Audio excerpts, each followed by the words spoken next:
Baik, saya mau melanjutkan bincang-bincang kita mengenai kekalahan iblis yang sudah saya pernah bahas dua minggu lalu, kalau tidak salah terakhir. Di Kolose dikatakan bahwa Kolose pasal 2 katakan bahwa Ia atau Tuhan Yesus telah melucuti pemerintah-pemerintah dan penguasa-penguasa dan menjadikan mereka tontonan umum dalam kemenangannya atas mereka. Ya. Jadi menjadikan iblis ini menjadi tontonan umum. Itu sebabnya jangan lagi kita anak-anak Tuhan mempertontonkan yang sebaliknya dengan cara berdoa yang merengek-rengek, ya, berdoa yang dalam posisi seolah-olah kita kalah, kita harus serang iblis, kita harus hancurkan dia. Padahal di sini dikatakan dia sudah dilucuti itu sudah diduduki, kalau zaman dulu perang itu ya, kalau satu bangsa sudah kalah, maka rajanya itu suruh sujud dan kaki dari pemenang itu naik ke bahunya. Situ ya, jadi tontonan, sudah jadi tontonan umum. Sangat kontras sekali kalau anak-anak Tuhan bersikap seolah-olah perangnya belum selesai.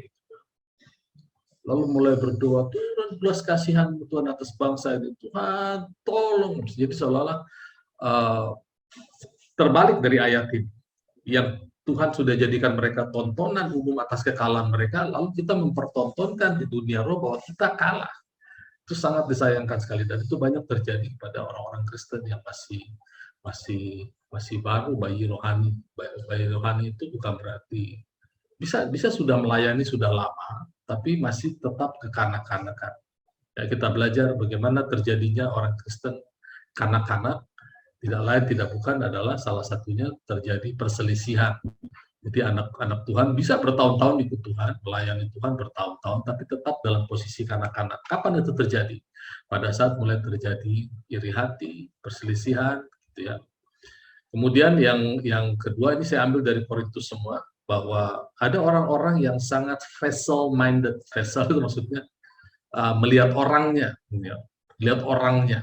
Jadi siapa nih yang membagikan, walaupun message-nya adalah dari firman Tuhan, kalau orang itu, vessel-nya itu, kalau di Korintus dikatakan ada Paulus, ada Apolos, ada Kefas, gitu ya. Mereka lihat bejananya, mereka tidak lihat substansi di dalamnya. Ya, itu menjadi Kristen anak-anak. Ya, itu sangat sayangkan sekali. Harusnya anak-anak Tuhan itu tidak hanya melihat vessel-nya, tapi juga combine sama substansi firman yang diberitakannya. Bisa aja vesselnya juga memang substansinya, kalau substansinya bukan firman Tuhan, vesselnya atau pembawa beritanya juga tidak menyenangkan, ya boleh-boleh aja. Tapi ya itu ya, terjadinya Kristen anak-anak adalah karena vessel-minded, bejana-minded, siapa yang bicara. Nah, jadi bisa saja sudah lama ikut Tuhan, tapi tetap sifat kekanak-kanakan itu masih ada. Nah, kemudian dari sini, saudara, kita muncul pertanyaan, kalau iblis sudah dikalahkan, gitu ya, terus kita ngapain? Nggak ada lagi tuh iblis, nggak ada lagi. Nah, ini juga satu sikap yang kurang tepat. Satu sikap yang kurang tepat kalau kita, karena iblis akan senang sekali kalau dia dianggap tidak ada. Sehingga semua yang jahat yang dia perbuat akan kita address, akan kita bilang itu perbuatan Allah. Gitu ya. Jadi memang Alkitab selalu ada truth dan kontra truth. Ya, supaya kita jalannya lurus. Beberapa kali saya bagikan bahwa ada ayat-ayat Alkitab yang kelihatannya bertentangan, tapi sebetulnya tidak bertentangan. Itu untuk menjaga kita. Jadilah kamu sempurna, tapi di sisi lain kamu telah sempurna. Kan seperti bertentangan. Kemudian kamu telah menang, tapi di sisi lain dikatakan, hai manusia Allah, bertandinglah. Kalau udah menang, kenapa harus bertanding? Gitu kan? Nah, semua itu terjadi, pro dan kontra, karena memang di dalam diri kita ada spirit dan ada flesh. Nah, ada spirit dan ada flesh. Jadi selalu yang namanya batas kiri, batas kanan, atau batas di sisi kita itu adalah membatasi pola pikir kita. Jangan sampai, kita harus perhatikan dua-duanya. Ya. Yang benar adalah spirit yang memimpin daging kita. Tuhan katakan kalau daging yang memimpin maka akan membawa kepada kematian. Tapi kalau spirit yang memimpin akan membawa kepada kehidupan. Itu sebabnya grace atau kasih karunia direvolusi. Kasih karunia adalah bergaul dengan Allah supaya kita menjadi semakin seperti Allah, semakin menjadi seperti Allah. Karena dengan siapa kita bergaul, maka demikianlah kita. Nah, sekarang timbul pertanyaan, kalau memang iblis sudah kalah, terus buat apa kita? Pertandingan kita itu pada hakikatnya apa sih? Nah, saya mau tuntaskan ini. Apakah nanti muncul pertanyaan, apakah kita masih bisa diserang iblis? Ya, jawabannya masih sebenarnya. Karena memang kita disuruh bertanding, berarti masih. Tapi di area mana? Ya, jangan lagi kita samakan dengan diri kita seperti Ayub. Tiba-tiba atap rumah kita ambruk, atau rumah kita ditelan bumi, iblis menyerang. Enggak seperti itu. Tiba-tiba kita lagi jalan kena penyakit stadium akhir. Tidak seperti itu. Ya, tidak langsung. Kalaupun terjadi seperti itu, ya itu karena kita hidup di dalam dunia yang sudah jatuh. Ya. Jadi apakah kita masih bisa diserang iblis? Bisa, tapi di area mana? Ini kita akan bahas sama-sama. Kita buka Efesus pasal 6 tentang senjata rohani, supaya tuntas ya, karena 2 minggu lalu saya masih bicara dari satu sisi, tapi saya akan lengkapi pagi hari ini dengan sisi lain mengenai perlengkapan rohani. Ayat 10, Efesus 6 ayat 10, akhirnya hendaklah kamu kuat di dalam Tuhan dalam kekuatan kuasa-Nya. Kenakan seluruh perlengkapan senjata Allah supaya kamu dapat bertahan, atau supaya kamu dapat berdiri. Supaya kamu dapat berdiri, bertahan, melawan tipu daya, atau melawan strategi, atau melawan metode iblis. Nah, dari sini aja udah kelihatan bahwa dia masih menyerang. Tapi dia sudah kalah. Ya. Karena perjuangan kita bukan melawan darah dan daging, tapi melawan pemerintah-pemerintah, melawan penguasa-penguasa, melawan penghulu-penghulu dunia gelap, ini melawan roh-roh jahat di udara. Sebab itu ambillah seluruh perlengkapan senjata Allah supaya kamu dapat mengadakan perlawanan dan tetap berdiri. Ya, sekali lagi muncul kata berdiri. Jadi isu dari peperangan rohani kita itu adalah bagaimana caranya kita tetap berdiri di atas kemenangan yang Tuhan sudah berikan kepada kita. Itu yang harus kita tanamkan dalam pikiran kita. Yang menjadi isu utama di dalam Efesus pasal 6 adalah bagaimana caranya kita tetap berdiri di dalam kemenangan, dalam finansial, dalam kesehatan, dalam hubungan baik, dalam keselamatan. Jadi peperangan rohani kita adalah bagaimana kita tetap berdiri, tidak bisa ditawar-tawar lagi, karena itu konteksnya di situ. Ya. Dan yang diserang itu adalah dari mulai pikiran, ya di sini. Jadi berdirilah tegap, pertama ayat 14, kemudian ikat pinggang kebenaran, perkataan truth. Ya. Dari Yesaya 11 ayat 3 jelas itu perkataan kebenaran harus selalu keluar dari mulut kita. Baju zirah keadilan atau breastplate of righteousness, hati kita penuh dengan damai sejahtera, yakin bahwa kita adalah kebenaran Allah di dalam Kristus. Kemudian kakimu berkasutkan kerelaan untuk memberitakan Injil. Nah, saya mau terangkan nih. Pertama dikatakan kepala kita, hati kita, ikat pinggang perkataan itu harus benar, harus inline dengan firman Tuhan. Kemudian kita juga harus mau bergerak. Memberitakan Injil artinya bergerak, hidup kita ini bergerak. Jadi memang yang diserang oleh iblis itu ada 3 area lagi. Ya. Sekali lagi saya tidak mempersulit, ada 3 area. Yang pertama yang dia pengaruhi adalah cara berpikir kita. Kalau kita memenangkan pikiran kita, maka itu akan ditranslate ke dalam kehidupan kita. Itu yang saya bagikan dalam pertemuan di beberapa minggu yang lalu. Pikiran kita mempunyai daya bentuk. Karena kita lahir dari seorang Bapa, yaitu Allah surgawi, Bapa surgawi, yang memang membentuk melalui pikiran. Jadi di Kejadian 2 ayat 7 dikatakan Allah membentuk. Di situ dipakai kata yasar, yaitu membentuk. Lalu kemudian kata yang sama dipakai dengan pikiran manusia semakin jahat di Kejadian 6. Pikiran manusia semakin jahat, dipakai kata yang sama. Jadi pikiran kita ini didesain utamanya untuk membentuk, bukan untuk yang lain. Yang lain itu secondary. Untuk kita belajar, untuk kita berkarya, untuk kita beraktivitas. Tapi yang utamanya adalah untuk membentuk. Jadi kalau kita menangkap pikiran kita, maka itu akan ditranslate ke dalam kehidupan. Makanya area utama yang diserang oleh iblis adalah pikiran. Itu area utama. Acak-acak. Saudara tahu, kalau Bapak Ibu Saudara suka ikuti media ya, saya suka baca Detikcom karena itu pop-up terus ya. Itu sampai saat ini saya anggap berita yang paling update yaitu ya. Itu ada seorang komedian yang lagi tenar sekarang, orangnya lucu. Kalau kita nonton dia bisa apa aja lucu. Tapi dia mengakui ada penyakit yang mematikan yang dia miliki. Dia pakai istilah mematikan, yaitu dia bilang istilahnya overthinking. Kalau penyakit ini menyerang itu menggerogoti seluruh tubuhnya, bahkan dia hampir tidak tertolong beberapa tahun yang lalu. Saya pikir penyakitnya apa? Ternyata overthinking, dia bilang. Dia akui. Dan selalu dia bilang penyakit saya, dia akui itu punya saya. Ya. Nah, kalau kita anak Tuhan tidak boleh mengatakan seperti itu. Overthinking. Ada yang tahu overthinking itu apa? Overthinking itu kalau istilah kedokteran adalah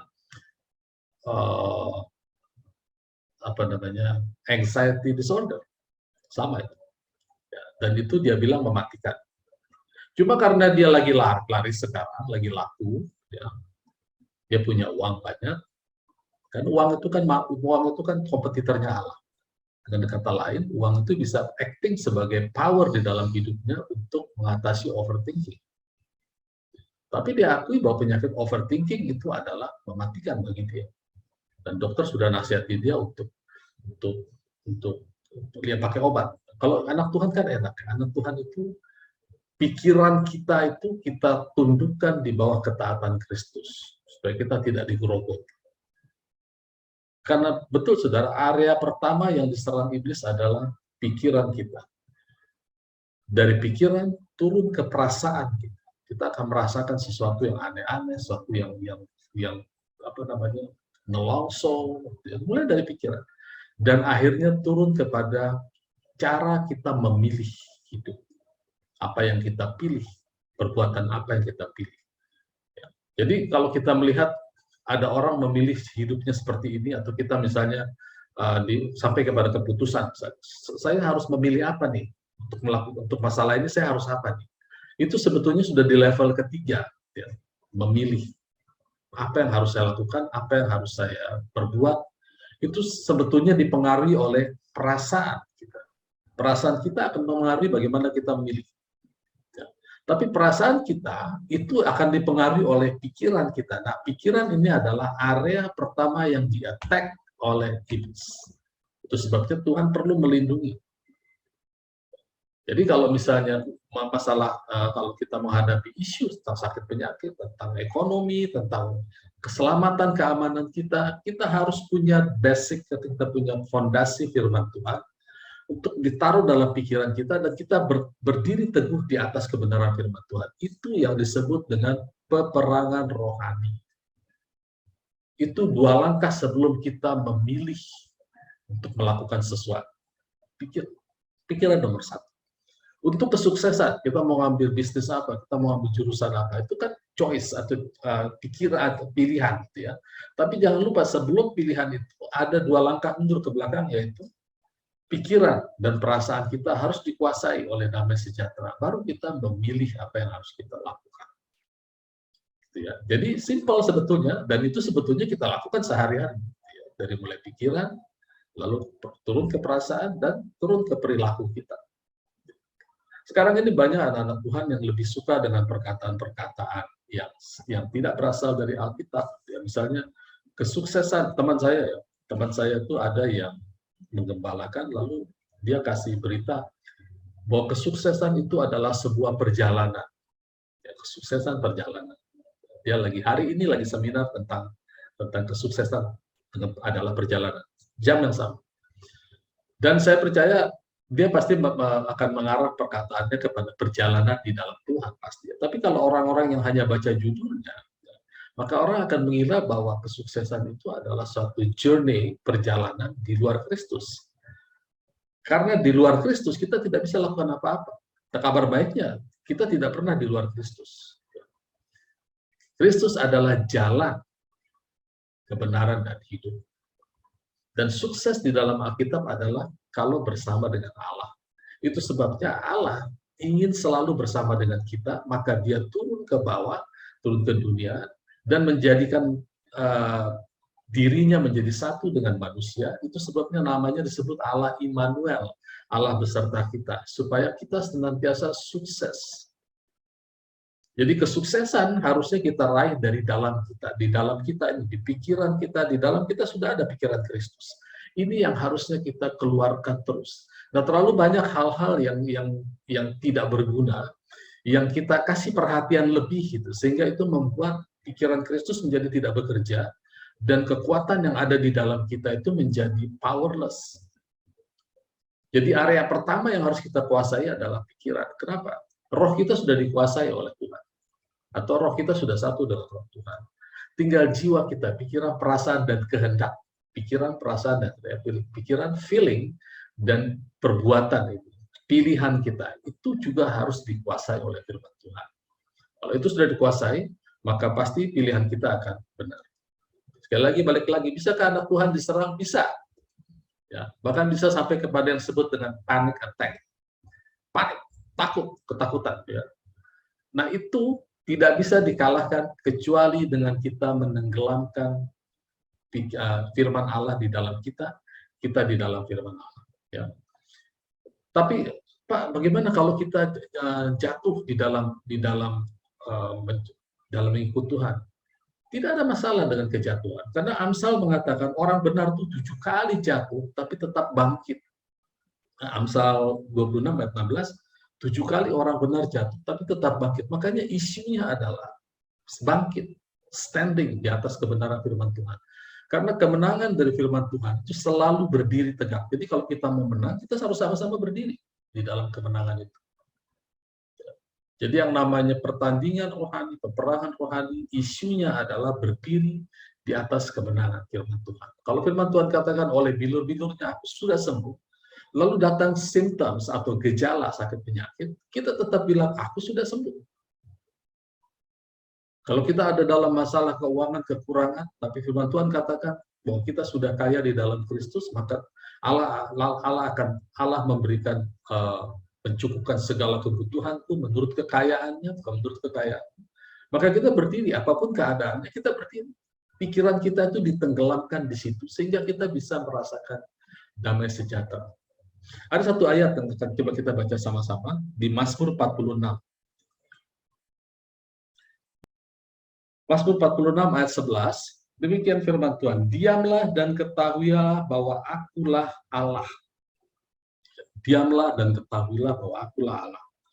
Bahasa Inggrisnya be still, atau bahasa Ibraninya rapa, relax, rapa, relax, and know that I am God. Nah, uniknya kata be still atau rapa atau relax ini adalah tenggelamkan diri kita di dalam Allah, di dalam pengenalan akan Allah. Jadi bukan sekedar tenang, relax. Karena ada orang yang tenang, rileks, lalu katakan aku serahkan semuanya pada Tuhan. Bukan itu. Tenang, rileks di sini adalah bersandar. Kita tahu ada satu firman Tuhan yang menjamin kemenangan dalam masalah kita. Masalah Bapak Ibu Saudara dan saya bisa beda-beda. Ya. Dan kita harus punya firman Tuhan yang spesifik mengenai masalah kita. Lalu tenggelamkan diri kita di dalam firman itu. Lalu tenanglah. Kata tenang salah satunya adalah let go atau biarkan itu terjadi. Biarkan masalah itu di luar kita. Kita nggak bisa berbuat apa-apa, tapi tenanglah di dalam Tuhan dan ketahuilah bahwa aku adalah Allah. Be still and know that I am God. Jadi kita tidak bisa bilang Tuhan jangan beri aku masalah. Kita nggak usah berdoa masalah datang. Tapi kalau kita tenggelamkan hidup kita di dalam firman, itu effort kita, itu usaha. Kita harus berusaha untuk relax. Ya, labor to enter the rest. maka kita akan merasakan damai sejahtera.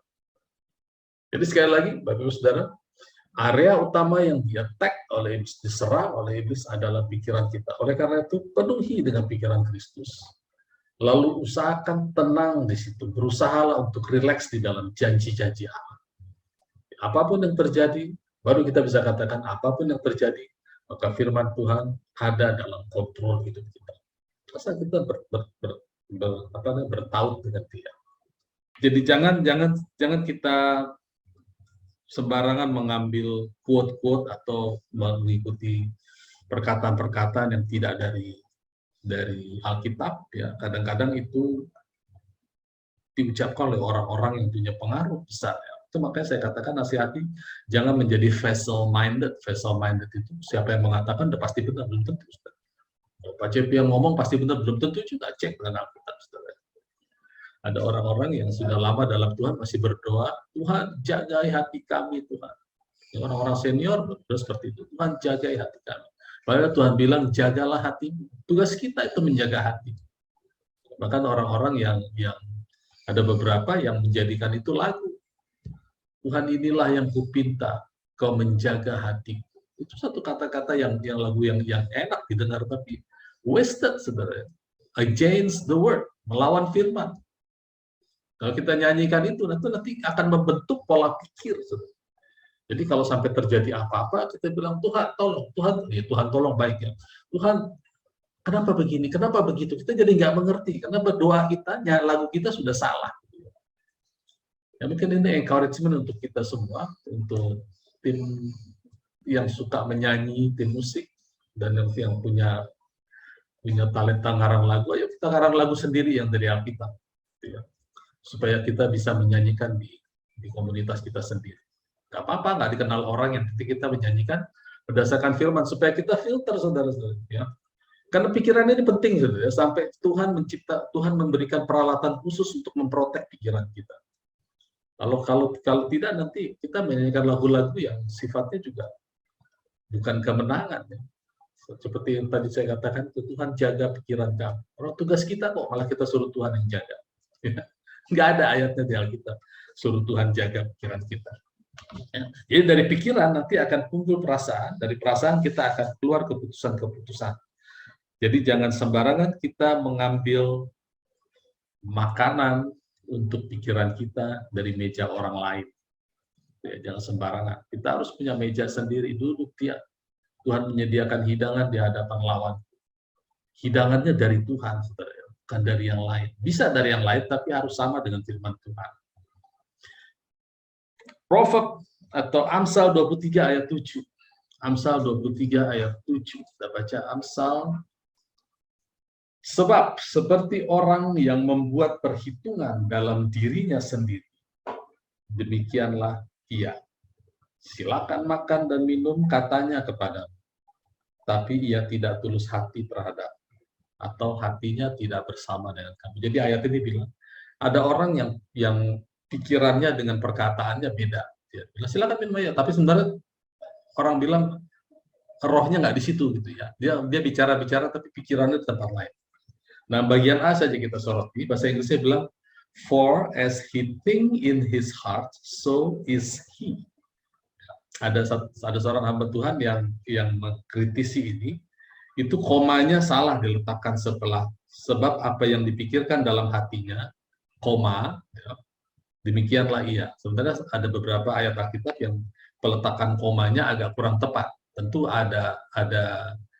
dia mengatakan itu, saya mulai mikirkan, oh iya betul, ya, bisa juga dikatakan kurang tepat peletakan komanya, karena nanti akan kontroversi dengan ayat lain yang senada dengan ini, tapi dengan peletakan koma yang salah, itu akan berbeda artinya.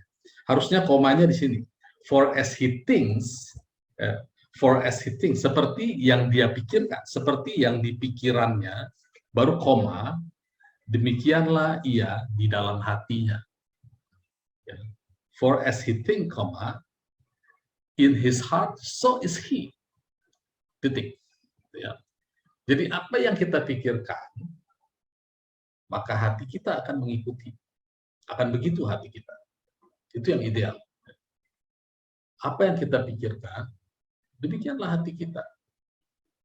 Dalam konteks ini, kalau sudah pikiran seseorang dikuasai oleh sesuatu, maka hatinya, perasaannya akan mengikuti, maka tindakannya akan. Jadi kalau tindakan yang lain, silakan makan, silakan minum, tapi belum tentu kalau hati dan pikirannya tidak di situ, dia nggak akan selaras. Dia akan berpikir ke arah, akan bertindak ke arah sesuatu yang dipikirkan. Ya.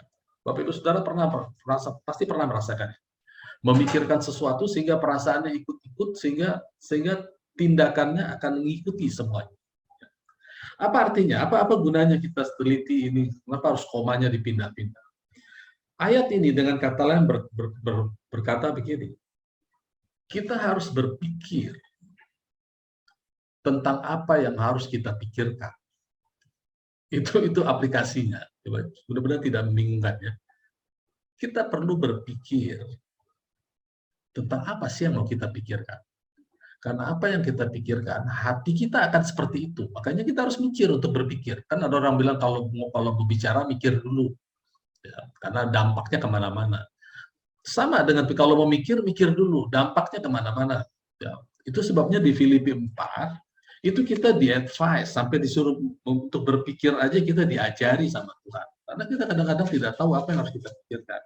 Nah di Filipi 4 ayat 8, itu kita diajarkan berpikir seperti ini. Jadi akhirnya saudara-saudara, semua yang benar, semua yang mulia, semua yang adil, semua yang suci, semua yang manis, semua yang sedap didengar, semua yang disebut kebajikan dan patut dipuji, pikirkanlah itu. Jadi kalau kita kaitkan dengan Amsal 23 ayat 7, pikirkanlah apa yang mau kita pikir. Karena itu akan berdampak di dalam hati kita, perasaan kita, dan itu akan berdampak di dalam tindakan kita. Oleh karena itu pikirkan apa yang mau kita pikir. Firman Tuhan tidak berhenti di situ. Dia katakan, pikirkanlah semua yang baik, yang mulia, yang adil, yang suci, yang manis. Karena dengan demikian kita memenangkan area peperangan kita. Apakah iblis bisa menyerang kita? Saya katakan sekali lagi bisa. Tapi dia menyerang melalui influence, melalui pengaruh-pengaruh. Tapi kan dia udah kalah, Pak. Ya, tapi dia mengaum seperti singa. Suaranya ada. Suaranya ada di mana-mana.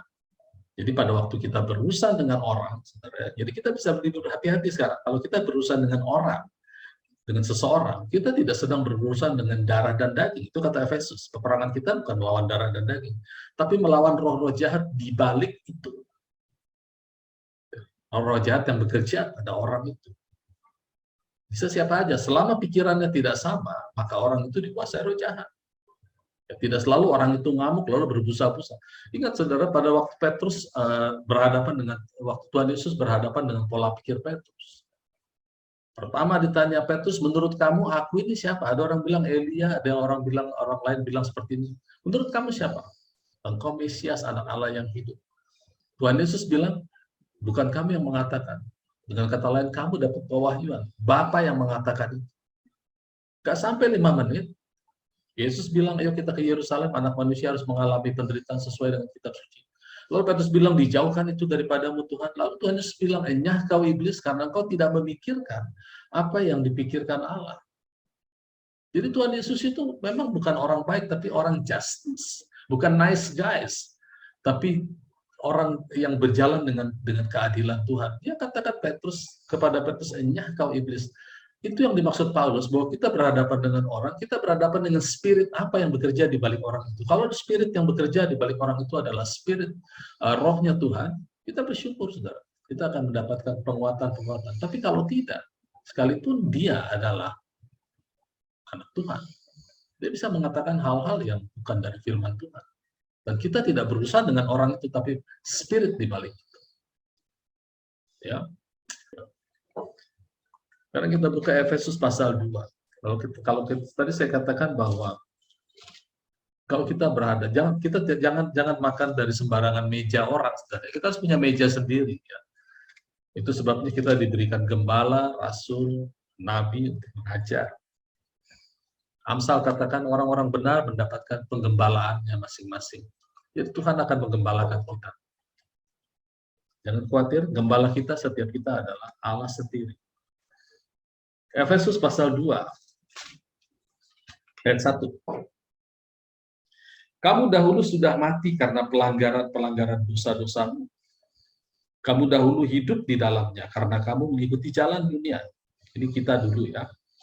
Karena kamu mentaati penguasa kerajaan angkasa, yaitu roh yang sekarang sedang bekerja di antara orang-orang durhaka. Saudara perhatikan ini. Ya. Jadi jangan, iblis itu paling senang kalau dianggap dia tidak ada, dia memang sudah kalah. Tapi kalau kita anggap dia sudah kalah, dia tidak ada, kita tidak perlu bertanding lagi. Semua tergantung kita. Nah, dia senang karena dia bekerja di antara orang-orang durhaka.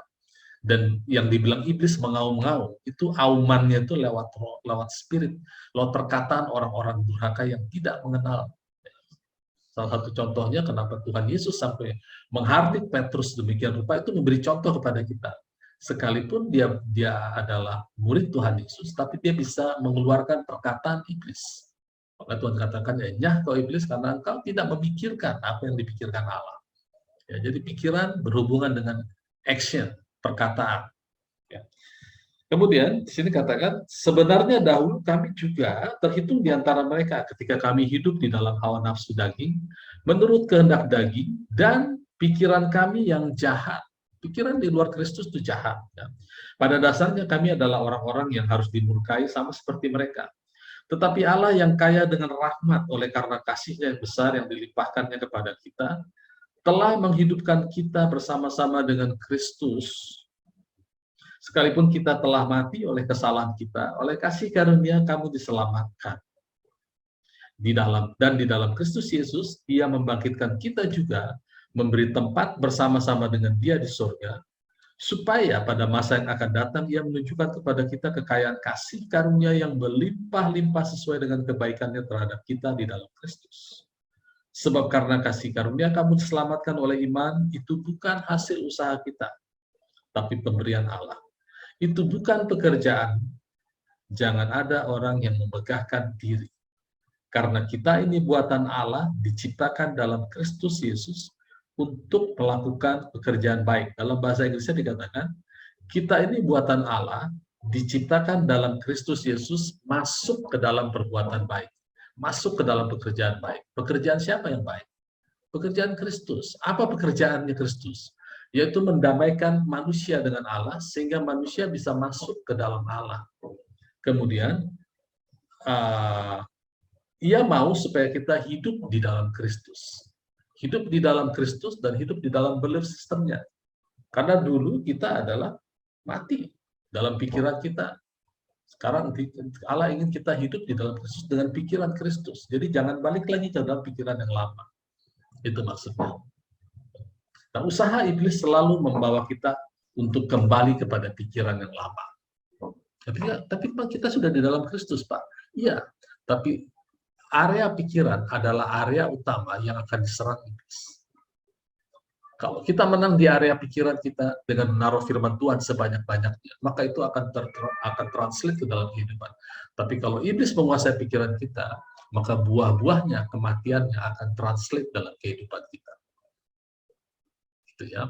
Jadi saya hanya melengkapi apa yang saya bisa bagikan, bukan berarti ya, sudah kalah lalu kita leyeh-leyeh aja, tenang-tenang aja gitu. Tetap kita didesain untuk ngobrol sama Tuhan, untuk bergaul sama Dia.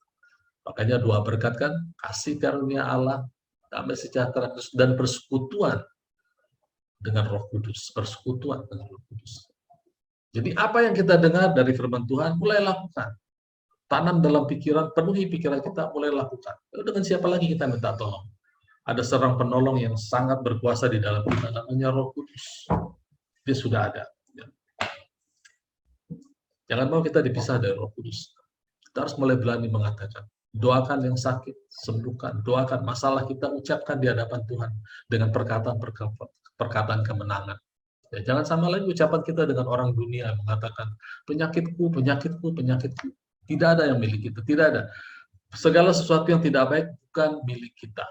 Dia bisa mampir dalam tubuh kita, tapi bukan milik kita. Ya. Nah, ini akan saya tanamkan terus di dalam hati kita, supaya kita nanti maju menjadi manusia-manusia spiritual yang dewasa di dalam Kristus. Mari mulai Bapak Ibu Saudara, mulai terus beranikan diri untuk mengucapkan hanya firman Tuhan, selaraskan dengan firman Tuhan. Seleksi setiap lagu, seleksi setiap perkara, setiap perkataan, quote-quote yang tidak berasal dari firman Tuhan. Tidak terlalu sulit kok seleksi itu. cukup kita bergaul dengan firman Tuhan, maka dengan sendirinya kita akan memfilter segala perkataan yang tidak sama dengan firman Tuhan. Saudara, apa yang Tuhan taruh, apa yang Tuhan invest di dalam kita itu nggak main-main. Dirinya sendiri. Jadi itu yang harus kita work out.